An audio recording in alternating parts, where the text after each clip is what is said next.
Hello student, आज हम लोग कक्षा 10th के पहला चैप्टर प्रकाश के परावर्तन का तीसरा वीडियो पढ़ने जा रहे हैं।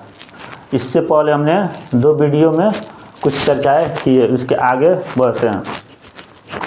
आज हम लोग प्रकाश के गमन के आधार पर प्रकाश किसी वस्तु से कैसे पार करता है, इसके आधार पर पदार्थ के 3 प्रकार पढ़ेंगे। पदार्थ के 3 प्रकार, जिसमें यहाँ पर हमने लिखा है पदार्थ के प्रकार प्रकाश के गमन के आधार पर, यानी किसी पदार्थ से प्रकाश कितनी मात्रा में पार करती है। प्रकाश जिसे निकलते हैं, किसी स्रोत से प्रकाश जो निकलता है वो किसी पदार्थ को कितना भेद कर यानी छेद कर आर पार करता है, उस हिसाब से पदार्थ को 3 प्रकार। एक पारदर्शी पदार्थ, जिस पदार्थ से प्रकाश पूरा आर पार निकल जाए उसे पारदर्शी पदार्थ कहते हैं। यानी किसी वस्तु से पूरी प्रकाश आर पार निकल जाए, यानी आर पार हम देख पाते हैं, उसे पारदर्शी पदार्थ कहेंगे। इसे शीशा क्या होगा, शीशा। उसके बाद जल हुआ, कांच, जल और वायु में भी हम लोग आर पार पूरा देख पाते हैं, जिससे जल में प्रकाश पूरा गमन कर जाता है, यानी पूरा गमन कर जाता है। जितना प्रकाश पड़ेगा वो पूरा के पूरा गमन कर जाता है। तो इसके आधार पर पारदर्शी यानी आर पार हम पूरा देख पा रहे हैं, पूरा फ्रेश, तो उसे पारदर्शी पदार्थ कहेंगे। उसके अलावा दूसरा देखिए अपारदर्शी, वैसा पदार्थ जिससे प्रकाश की मात्रा गुजर ना पाए, प्रकाश की मात्रा ना गुजर पाए, या वैसा पदार्थ जिससे हम लोग देख नहीं पाते हैं, सामने उधर नहीं देख पाए। जब प्रकाश गुजरेगा ही नहीं तो हम देखेंगे कैसे। किसी वस्तु को देखने के लिए प्रकाश उससे जाकर टकराकर परावर्तित होकर लौटना जरूरी है। तो प्रकाश किसी माध्यम में आर पार ही नहीं करेगा तो वो क्या हो जाएगा, अपारदर्शी, यानी दिखने योग्य नहीं है। जैसे आप किसी बुक को ले लीजिए, आर पार देख पाइएगा, नहीं देख पाइएगा। लकड़ी को ही ले लीजिए, आर पार देख पाइएगा नहीं। तो ऐसा ही पदार्थ है जिससे हम आर पार नहीं देख पा रहे हैं, तो उसे क्या कहेंगे, अपारदर्शी। एक है परभासी, क्या है, परभासी, वहाँ वाला देखिए, परभासी पदार्थ। कुछ पदार्थ ऐसे होते हैं जिससे हम लोग या तो पूरा नहीं देख पाते हैं, यानी सामने रखे तो ना फ्रेश दिख नहीं पाएगा और ना पूर्ण रूप से अंधेरा ही होगा, लेकिन हल्का हल्का दिखेगा। यानी ना तो ये तो पदार्थ पारदर्शी में आएगा और ना अपारदर्शी में आएगा। पाना ले लीजिए, आप पाना पर जैसे इस तरह देखिएगा तो दिखेगा तो साफा नहीं, क्या हो जाएगा, अपारदर्शी। लेकिन उस पाना पर हल्का तेल गिला दीजिए, जैसे हम लोग पढ़ते रहते हैं तो कभी तेल पहले डिबिया से लोग पढ़ता था, मिट्टी वाला तेल वाला से गिर जाता था, उसके बाद दिखने पर हल्का हल्का धुंधला दिखता है, तो उसे क्या कहेंगे, परभासी। क्या कहेंगे, परभासी पदार्थ। कोई शीशा रहता है, कांच, जिसे शीशा कांच, तो वो आ जाएगा, शीशा किस में आ जाएगा, पारदर्शी में। लेकिन वह शीशा को कोनो दीवार पर धर के घर छोड़ दीजिए और उसमें स्केच आ जाए, खुरचा आ जाए, तो फ्रेश उसके बाद दिखेगा नहीं दिख पाएगा। तो वो किसका काम करेगा, परभासी का। यानी ना अच्छा से दिख रहा है ना पूरा रोक ही पा रहा है, यानी थोड़ा थोड़ा दिखे, तो ये हो गया आपका परभासी। देखिए हम बोलते जा रहे हैं, इसका PDF आप लोग को हम दे देंगे, तो यहाँ पर लिखेंगे तो थोड़ा जगह भी कम है और समय भी लगेगा, जिस कारण वीडियो लंबा हो जाएगा। तो हम बोलते जा रहे हैं, या तो वीडियो रोक कर लिख लीजिए, ना तो PDF देंगे वहाँ से लिख लीजिएगा सबका उदाहरण। पारदर्शी पदार्थ जिससे आर पार दिखे, अपारदर्शी जिससे प्रकाश आर पार गमन ना कर पाए, और आर पार गमन नहीं करेगा तो दिखेगा भी नहीं। परभासी यानी थोड़ी थोड़ी प्रकाश गमन करे, उस माध्यम से थोड़ा थोड़ा प्रकाश गमन करे, उसे परभासी कहते हैं। अब हम लोग आगे, इसका एक टॉपिक है प्रकाश का परावर्तन, यानी प्रकाश किसी वस्तु पर पड़ता है तो परावर्तित हो गया। परावर्तित समझ रहे हैं, मुड़ जाना, क्या समझ रहे हैं, मुड़ जाना, यानी जा रहे हैं आप परावर्तित हो रहे हैं, यानी मुड़ के चल जा रहे हैं, तो उसे क्या कहेंगे, परावर्तित। तो प्रकाश के परावर्तन के नियम पढ़ेंगे। तो आइए प्रकाश का परावर्तन कहते हैं, क्या कहते हैं? जब प्रकाश की स्रोत से कोई प्रकाश किरण किसी अपारदर्शी वस्तु, कैसा वस्तु? अपारदर्शी वस्तु पर, जब कोई प्रकाश किसी अपारदर्शी वस्तु पर पड़कर उसी माध्यम में लौट आए, यानी जिस माध्यम से चला है उसी माध्यम में लौट जाए, तो उसे प्रकाश का परावर्तन कहते हैं। अब अपारदर्शी कैसे होगा? अब शीशा हम जैसे रख रहे हैं, कोई शीशा ले रहे हैं, तो शीशा में तो प्रकाश आर पार कर जाता है, इधर आएगा प्रकाश तो ये नीचे भेद कर नीचे की तरफ आर पार निकल जाता है। इस तरह शीशा के प्रकाश कहाँ चल जाएगा? नीचे की तरफ, तो ये लौटेगा नहीं, ये लौटेगा नहीं। लेकिन यही शीशा को अगर नीचे से रजित कर दिया जाए, यानी कलई कर दिया जाए, रजित, जो हम लोग शीशा चेहरा देखते हैं ऐनक, उसको नीचे देखिएगा तो कलर किया रहता है। क्या किया रहता है? कलर। और वो कलरवा हटा दीजिएगा तो पारदर्शी रहता है, और जब कलर कर दिया जाएगा तो क्या हो जाएगा? अपारदर्शी। अब कोई प्रकाश आएगा नहीं तो नीचे इधर गमन ना कर उसी माध्यम में लौट जाएगा। अगर वायु से प्रकाश चला है तो वायु में ही लौट गया, तो इसको प्रकाश का परावर्तन कहते हैं। अब इस प्रकाश का परावर्तन एक खास नियम से होता है। इसका जो आ रहा है किरण, जो जा रहा है, जिस बिंदु पर आगे कहीं ना कहीं टकराएगा इस पर, इसका इस सब नियम को प्रकाश के परावर्तन में हम पढ़ते हैं। तो आइए समझाते हैं। नीचे पहले से हम एक फ्रेश यहाँ पे बना लिया हम फिगर, जिसमें ये जो रेड वाला है ये हमने परावर्तक सतह लिखा है। परावर्तक सतह ऐसा जगह है जहाँ से प्रकाश, ये वैसा वस्तु है जहाँ से प्रकाश आर पार नहीं जाएगा, यानी सीधे आया और सीधे नीचे की तरफ नहीं जाएगा, यानी लौट जाएगा। परावर्तक है, ये ऐसा वस्तु है, ये का अपारदर्शी वस्तु है, अपारदर्शी वस्तु है, ये वाला वस्तु है, यानी प्रकाश गमन नहीं कर पाएगा। तो अगर किसी बिंदु स्रोत से, यहाँ से समझिए कि कोई प्रकाश आ रहा है, प्रकाश के एक किरण हमने दर्शाया यहाँ से यहाँ तक आया और ये इस बिंदु पर टकराया, तो ये आने वाले किरण को आपतित किरण कहते हैं। क्या कहते हैं? आपतित किरण। आ रहा है, नाम याद रहेगा, सीधे समझिए, आ रहा है तो मतलब आपतित किरण। वीडियो चल रहा है, आ रहा है तो आपतित किरण, ठीक है। उसके बाद आने के बाद किसी न किसी परावर्तक वस्तु से एक बिंदु पर टकराएगा, टकराने के बाद ये लौटेगा, टकराने के बाद उसी माध्यम में लौट जाएगा। जैसे ये यहाँ से ये चला, ये आपतित किरण हो गया, टकराने के बाद यहाँ से ये लौट गया, इधर लौटा, तो ई से परावर्तित किरण कहेंगे। क्या कहेंगे? परावर्तित किरण कहेंगे। आपतित किरण जिस बिंदु पर परावर्तक सतह से, जिस बिंदु पर परावर्तक सतह से टकराता है उसे आपतन बिंदु कहते हैं। क्या कहते हैं? आपतन बिंदु। यहाँ पर हमने लिखा है आपतन बिंदु। आपतित किरण नाम है, उसी के ही नाम के हिसाब से जो मिलता जुलता रहा है, आपतन बिंदु। उसके बाद लौटता है तो इसे परावर्तित किरण कहते हैं।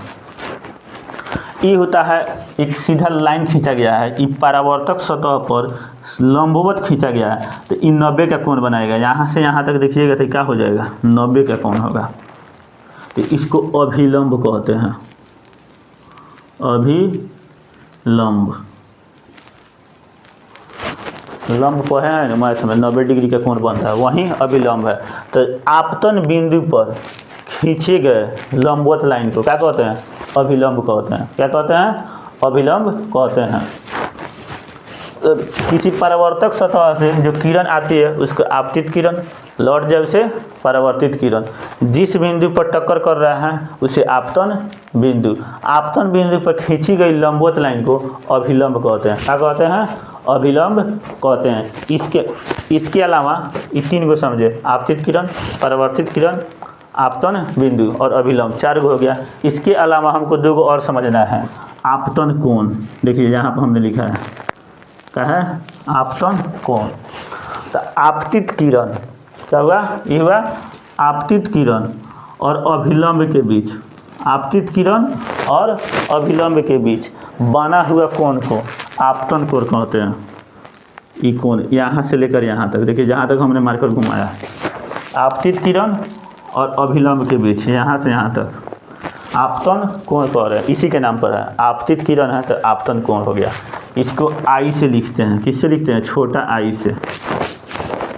उसके बाद देखिए परावर्तित किरण और अभिलंब के बीच, ये हो गया परावर्तित किरण और इसी अभिलंब, यानी परावर्तित किरण से लेकर अभिलंब के बीच बना हुआ कोण को परावर्तन कोण कहते हैं। इसको छोटा आर से दिखाते हैं, स्मॉल आर से।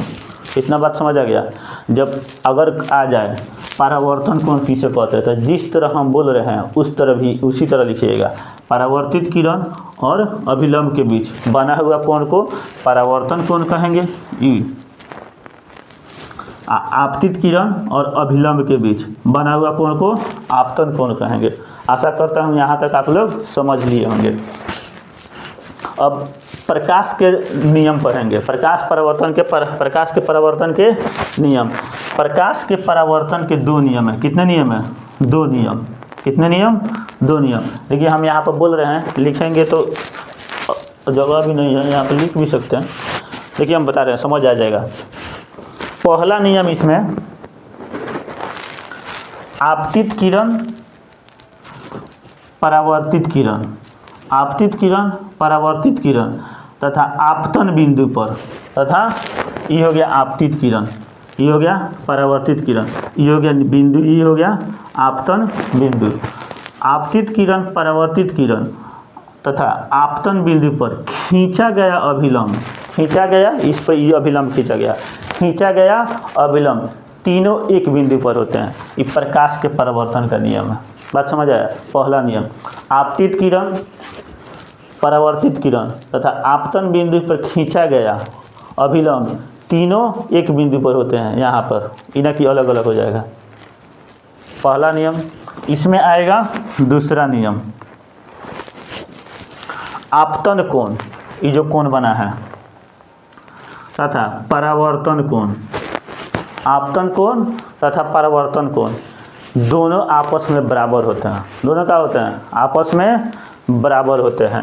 यानी आई बराबर क्या हो जाएगा? आर। आई बराबर आर। अगर इस तरह हम नामकरण दिए हैं तो कोण देखिएगा ए बी ओ, क्या हो जाएगा? कोण ए बी ओ बराबर हो जाएगा कोण सी बी ओ, कोण सी बी ओ। बात समझ आया? पहला नियम में क्या होता है? आपतित किरण परावर्तित किरण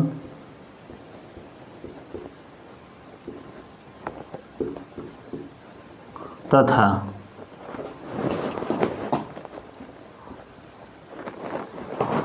आपतन बिंदु पर, आपतन बिंदु पर, इसीलिए नहीं लिख रहे थे, थोड़ा समय भी लगेगा, बड़ा हो जाएगा। आपतन बिंदु पर खींची गई, चाहे खींचा गया, लिखिए खींचा गया अभिलंब, अभिलंब तीनों एक ही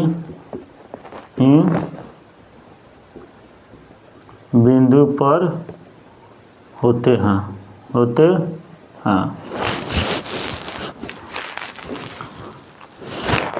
देखिए परावर्तन के नियम हम लोग समझ लिए। इसके आगे हम लोग को पढ़ना है प्रतिबिंब किसे कहते हैं। अब प्रतिबिंब कितने प्रकार के होते हैं, प्रतिबिंब कितने प्रकार के होते हैं। जब किसी वस्तु से प्रकाश परावर्तित होकर, किसी वस्तु से प्रकाश परावर्तित होकर हमारे आँखों तक पहुँचती है तो बिंब बनता है, अगर उसका आकृति बनता है। तो इसी तरह प्रतिबिंब हम देखिए, उसी को प्रतिबिंब कहते हैं। प्रतिबिंब हमारा दो प्रकार के होगा। कैसा होगा? कितने प्रकार के? दो प्रकार के। वास्तविक प्रतिबिंब और दूसरा है काल्पनिक प्रतिबिंब। इसी को अन्य नाम से जानते हैं आभासी प्रतिबिंब। देखिए इसके लिए हम जब वास्तविक प्रतिबिंब किसे कहते हैं, काल्पनिक किसे कहते हैं, हम बता दे रहे हैं यहाँ पर, लेकिन अच्छी से आपको समझ आएगा जब हम दर्पण में पढ़ाएंगे अवतल दर्पण और उत्तल दर्पण, तो वहाँ पर वास्तविक की स्थिति भी बता देंगे। यहीं पर इसे में बताने के हम बता दे रहे हैं। वास्तविक प्रतिबिंब का होता है जब प्रकाश किसी वस्तु से वहाँ से निकल कर टकराने के बाद, परावर्तन के बाद एक निश्चित बिंदु पर कटे, परावर्तन के बाद एक निश्चित बिंदु पर कटे, तो उसे वास्तविक प्रतिबिंब कहते हैं। अब देखिए समझा रहे हैं यहाँ पे हम, जैसे ये हम अभी दर्पण तो आगे बताएंगे, ये दर्पण हम बता रहे हैं। जैसे ये हो गया अवतल दर्पण, क्या हो गया, अवतल दर्पण। कोई वस्तु है, इससे जो प्रकाश निकलती है, इससे प्रकाश निकले,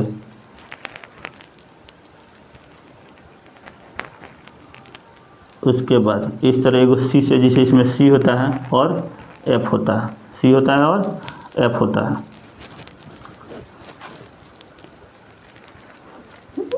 परावर्तन के बाद एफ से निकलेगा। इसके ई समझाएंगे, सी का होता है, एफ का होता है, अलग से आप लोग को समझाएंगे। परावर्तन के बाद एफ से निकलेगा। एक किरण हो गया, इधर से गया और टकराने के बाद मुड़ा, और मुड़ने के बाद ये हो गया। उसके बाद एक किरण को निकाल के केंद्र से, वक्रता केंद्र से निकालेंगे जहाँ मिलेगा, तो ई किरण यहाँ से निकला। ऐसे में किसी वस्तु ई ऑब्जर्व है, तब प्रत्येक वस्तु से अनेकों किरण निकलेगा। प्रत्येक वस्तु से, इसके प्रत्येक वस्तु को अलग अलग से अनेकों किरण निकले, लेकिन अब फिगर में दर्शा रहे हैं तो दो ही किरण प्रकाश के यहाँ से निकल रहे हैं। यहाँ से टकराया होगा प्रकाश, एक इधर गया और एक इधर गया। इस तरह यहाँ पर एक कटान बना। क्या हुआ, कटान बना।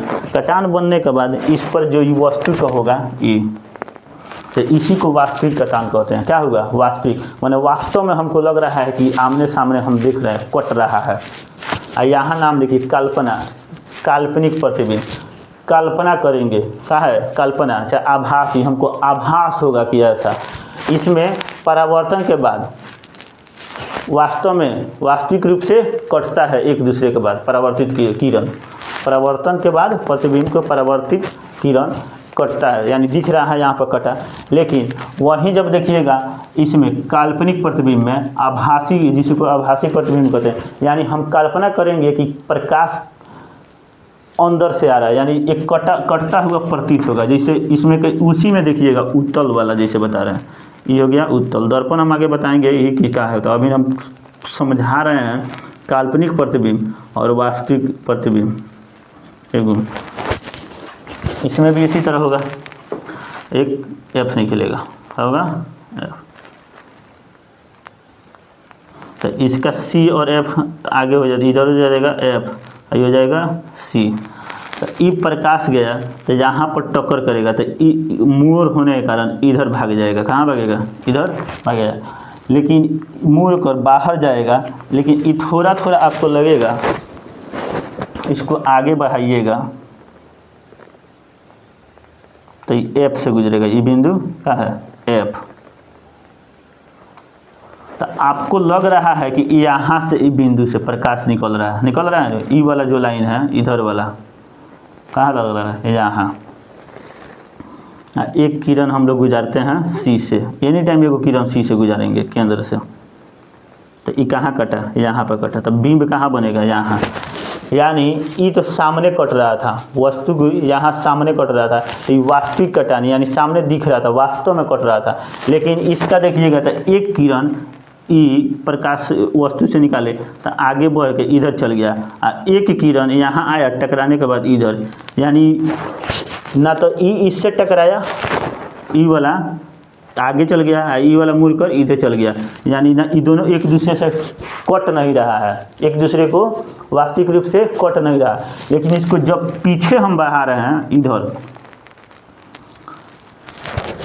दर्पण के पीछे, इसको भी आगे बढ़ाएं, इसको भी आगे बढ़ाएं, तो ऐसा अनुभव हो रहा है कि ये कहीं अंदर पीछे कट रहा है, और वहीं से ही प्रकाश निकल रहा है, इधर से निकल रहा है, और ये जैसे आएगा तो ये भी मुड़ के इधर निकल जाएगा, इस तरह भी मुड़ेगा ये भी।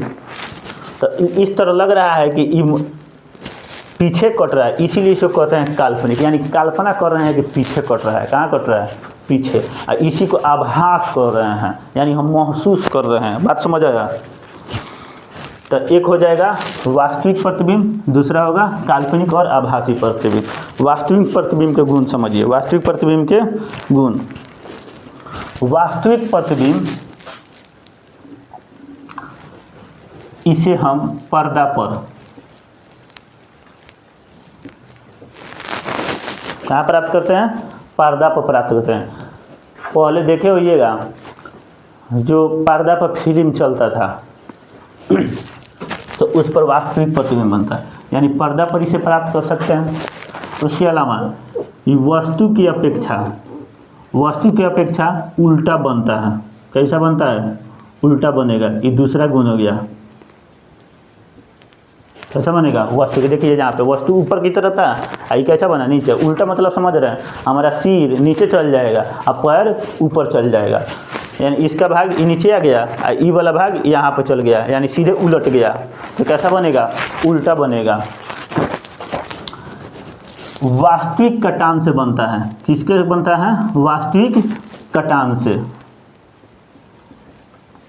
वास्तविक कटान से बनता है। यहाँ पर देखिए वास्तविक, प्रकाश इधर से गया और इधर से गया, ये वास्तविक कटान से बना। काल्पनिक में देखिएगा तो प्रतिबिंब को पर्दा पर प्राप्त नहीं किया जा सकता है। काल्पनिक प्रतिबिंब को पर्दा पर प्राप्त नहीं किया जाता है।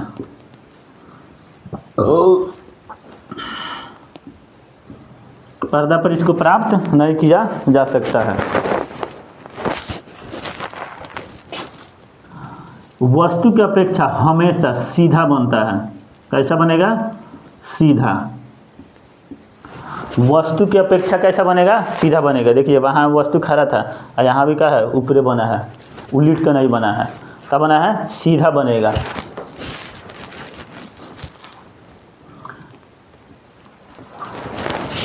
अब काल्पनिक प्रतिबिंब में इसी का नाम है आभासी।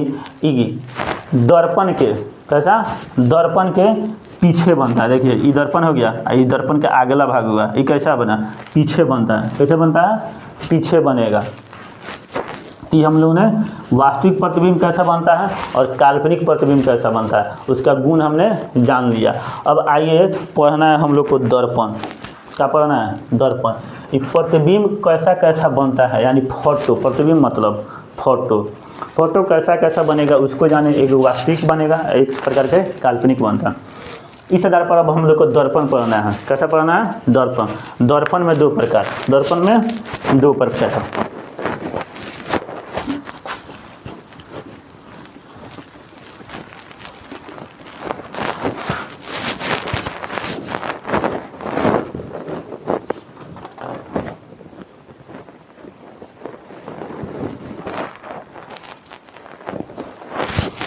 देखिए दर्पण पढ़ना है तो इसमें दर्पण को पहले जानेंगे। दर्पण किसे कहते हैं? वह पदार्थ जिससे प्रकाश टकराकर एक निश्चित नियमानुसार लौटे। टकराकर एक निश्चित नियमानुसार लौटे, उसे दर्पण कहते हैं। उसे क्या कहते हैं?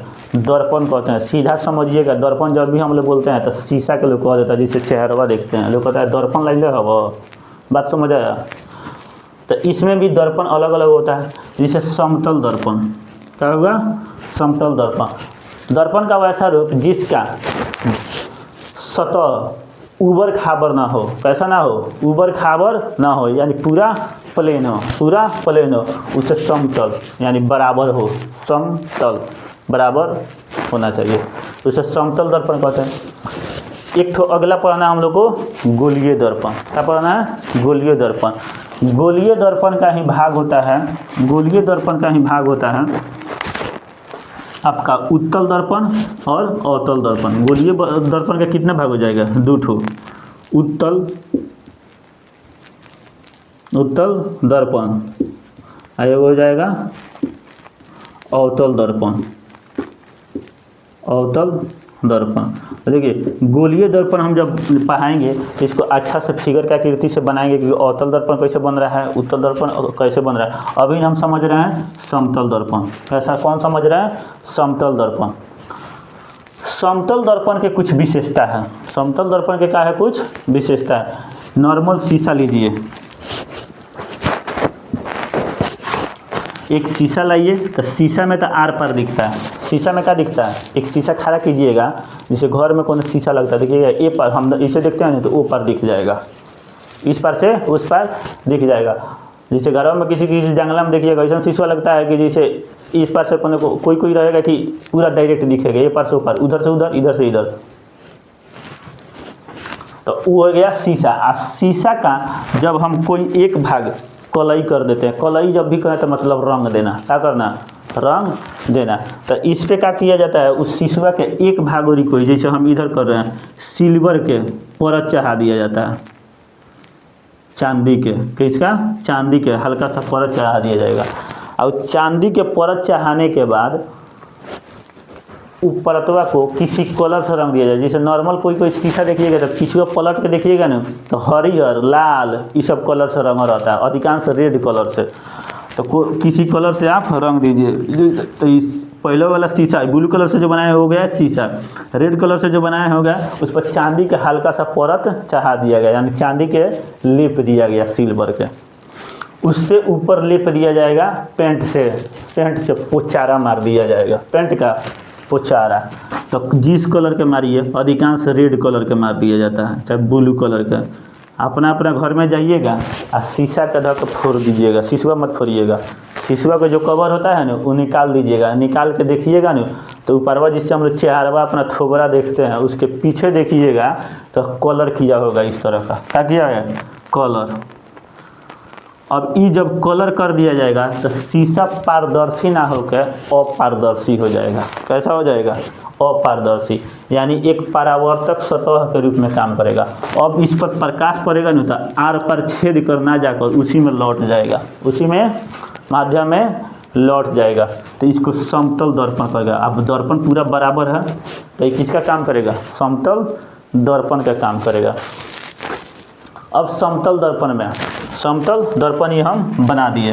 तो इसको तो इस तरह, लेकिन नॉर्मल फिगर में क्या किया जाता है, एगो दर्पण बना दिया जाएगा, क्या किया जाएगा, दर्पण बना दिया जाएगा। इसके पीछे इस तरह के रेखा खींच दिया जाता है,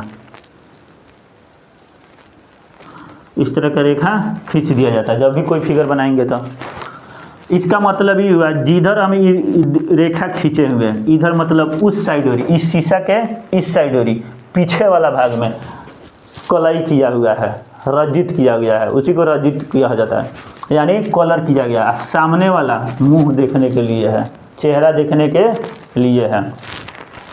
तो इस समतल दर्पण हो गया।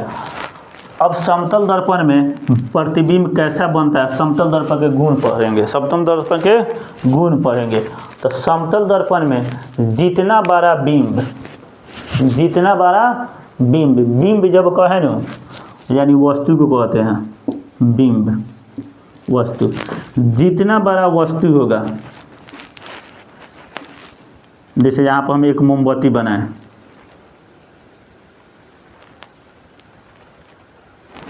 जितना बड़ा वस्तु उतना ही बड़ा प्रतिबिंब बनता है ना। इतना बड़ा अगर वस्तु है तो इतना ही बड़ा प्रतिबिंब बनेगा।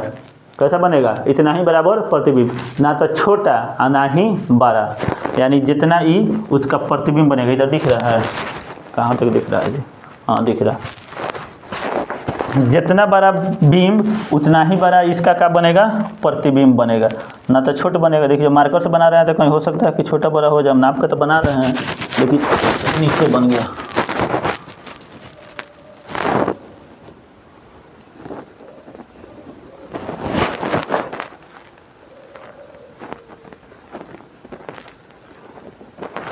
जितना बड़ा वस्तु उसका प्रतिबिंब कितना बढ़ेगा, उतना ही बड़ा बनेगा। ये हो गया पहला पॉइंट। क्या हुआ, पहला पॉइंट। प्रतिबिंब दर्पण से जितना दूरी पर रखा जाएगा, यानी सीधा कहे तो हम जितना दूरी पर वस्तु से, दर्पण से खड़ा रहेंगे उतना ही दूरी पीछे हमारा प्रतिबिंब बनेगा। बात समझ आया, दर्पण से जितना दूरी पर वस्तु रखा जाएगा इसका प्रतिबिंब उतना ही दूरी पर दर्पण के पीछे बनेगा। दर्पण के पीछे बनेगा। अगर ये 5 फीट पर हम रख रहे हैं, शीशा के सामने 5 फीट पर, तो शीशुआ के अंदर प्रतिबिंब जो बनेगा, इसका फोटो जो बनेगा वो आपको 5 फीट अंदर महसूस होगा कि उतना ही फीट पर बना है। बात समझ आया? उतना ही फीट पर बना हुआ आपको लगेगा। इसका अलावा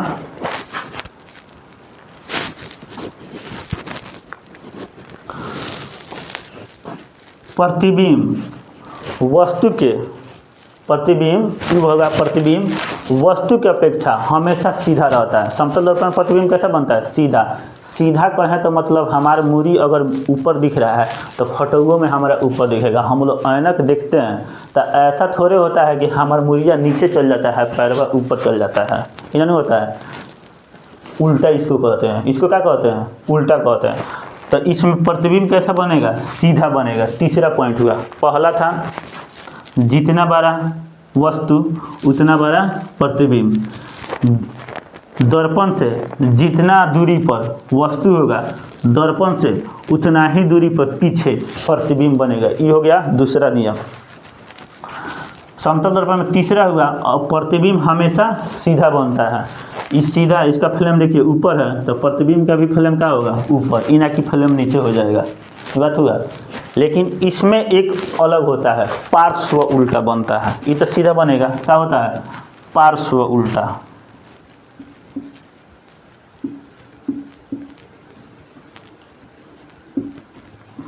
अभी समझिए पार्श्व उल्टा का होता है। कभी गौर से आप देखिएगा, शीशा के सामने खड़ा हो जाइए। खड़ा होने के बाद आपको लगेगा हम जिस तरह दिख रहे हैं उसी तरह हमारा फोटो दिख रहा है।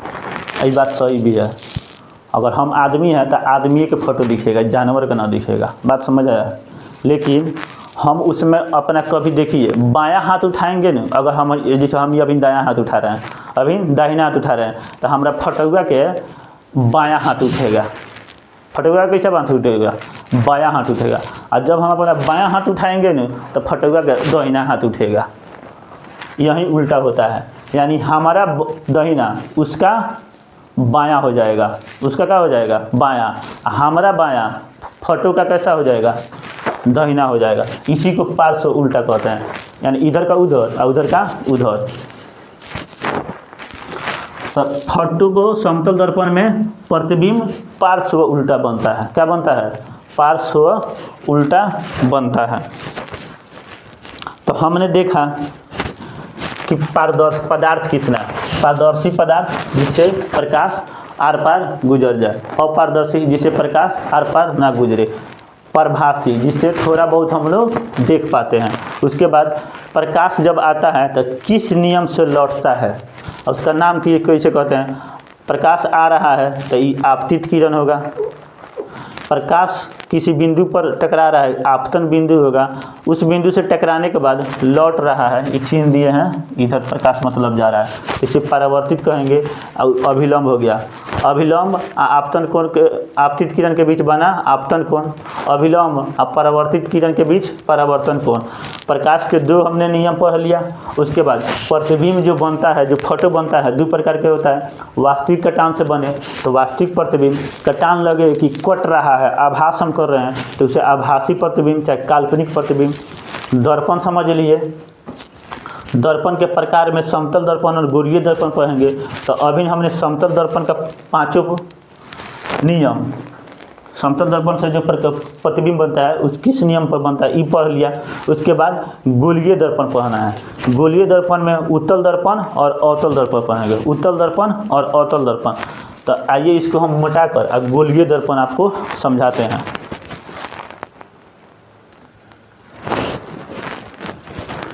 गोलीय दर्पण हम देख रहे हैं। गोलीय दर्पण नाम से ही पता चल रहा है कि गोल होगा। कैसा होगा?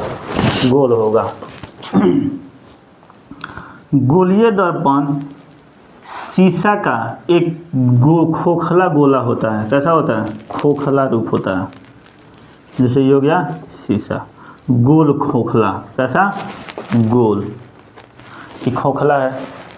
अब ये अगर गोलीय है, गोल है, वृत्त की तरह है, तो इसका क्या होगा, एक एक केंद्र होगा कि नहीं, यानी किसी न किसी केंद्र से मानकर हम खींचे होंगे, क्या करेंगे, खींचे होंगे। तो इसको सी बोलते हैं, सी से लिखते हैं। इसको बोलते हैं वक्रता केंद्र, वक्रता केंद्र सी से लिखा जाता है। किससे लिखा जाता है, सी से लिखा जाता है।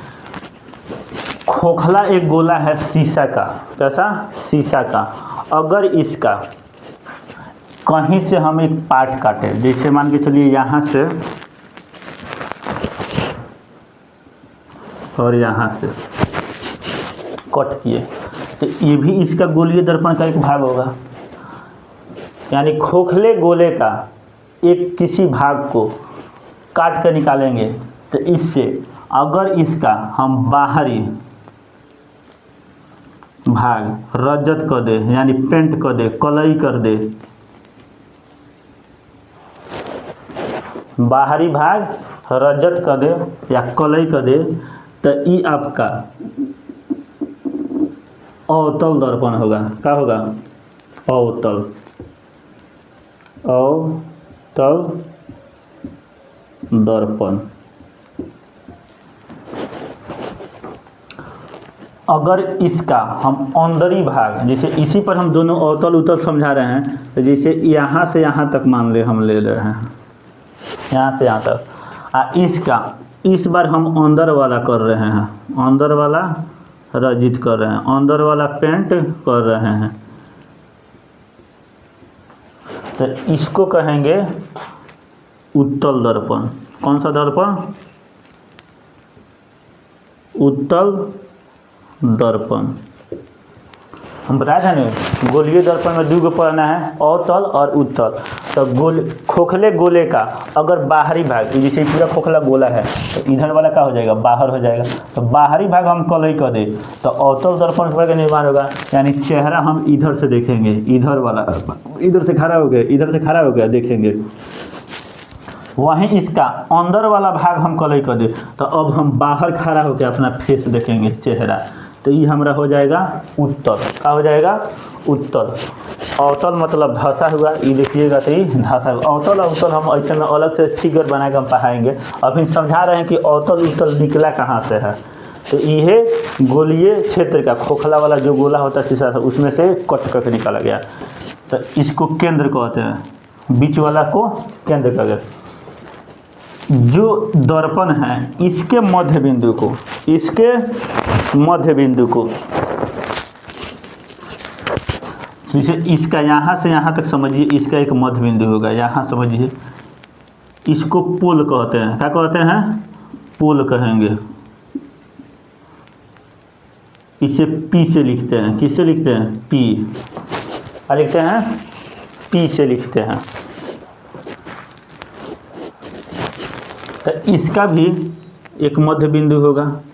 अवतल का जब हो गया तो इसका भी एक मध्य बिंदु होगा, तो इसको भी पी से लिखेंगे। इसको भी क्या कहेंगे, पोल, यानी ध्रुव। क्या कहेंगे, ध्रुव।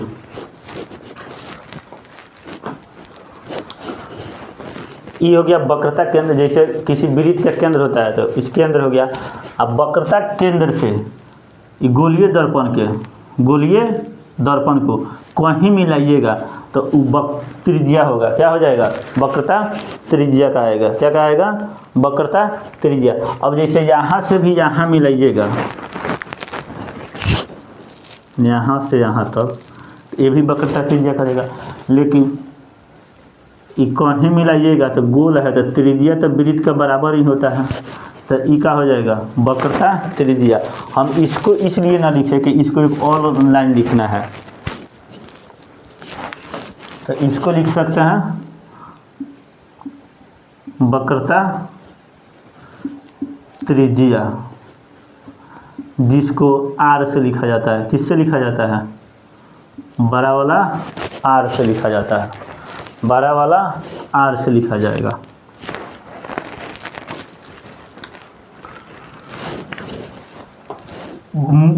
एक प्रधान अक्ष होता है, प्रधान अक्ष, इसीलिए नहीं लिखे इसको। केंद्र से होकर गुजरने वाला और ध्रुव तक मिलाने वाला, पोल को मिलाने वाला, पोल को मिलाने वाले रेखा को प्रधान अक्ष, प्रधान यानी मुख्य क्या हो जाएगा, मुख्य। प्रधान मतलब क्या हो जाता है, अक्ष, क्या कहेंगे, प्रधान अक्ष कहते हैं। यह हमारा सी, यहाँ पर सी लिख दे रहे हैं, प्रधान अक्ष कहेंगे।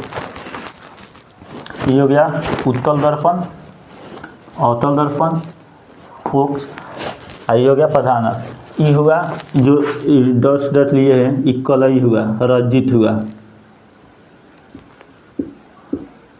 इसमें का रजित कौन है, ई वाला है, ई वाला रजित है। तो इस तरह किसी खोखले गोला का, शीशा का एक भाग कट करके निकालेंगे तो बाहर के तरफ रजित किए तो ये हो जाएगा अवतल दर्पण, अंदर के तरफ रजित किए तो ये हो जाएगा उत्तल दर्पण। इसके भाग का, अवतल दर्पण के मध्य बिंदु को पोल कहेंगे। इसी को क्या कहते हैं, ध्रुव कहते हैं। पोल मतलब ध्रुव, क्या कहेंगे, ध्रुव। उसको पी से लिखते हैं।